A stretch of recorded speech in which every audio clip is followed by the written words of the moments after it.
today, Charles, because it really reminds us all of what's going on in Syria.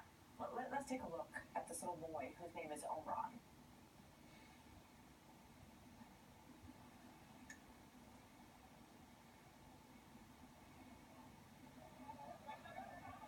You know, when I first saw this, Charles, I didn't think it was real.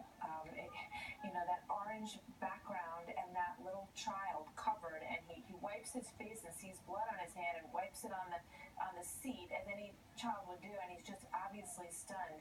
He's said to be 5 years old. He looks a little bit younger than that, but that's the exact period of time that you go back to the Red Line. His entire life has been spent in Aleppo in this kind of chaos and this kind of crazy bombing environment. His family's okay and he's okay, I want to point out. But what's the meaning of this in your mind today? Well, look, as Americans, you have to think, what was our hand in this? Obviously, nothing direct. This is the work of a savage regime that kills its own people. The Iranians who joined in support of them. Hezbollah, which is also in the fight. And, of course, the Russians who have weighed in very heavily to protect the regime. But in the end, there's also the United States. We had been the dominant power in the region.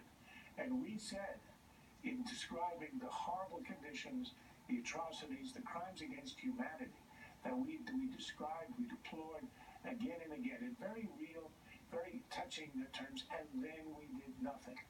Secretary of State delivered an impassioned speech on the eve of what was supposed to be our retaliation for the use of chemical weapons, which Obama has said was his line, the ultimate line that could not be crossed. He gave an impassioned speech saying how humanity is watching us, history is watching us, we cannot turn away, and we did.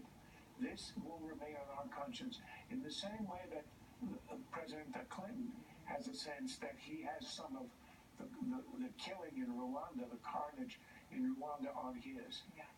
And this will remain with us for a long time. Well, you're right, and the president was right. History would be watching us, and they continue to watch us and our behavior and our allowance of the hundreds of thousands of people now who have died in Syria, while President Obama and Secretary of State Clinton said that Assad must go and that it must happen immediately. That was 5 years ago, the whole lifespan of that child.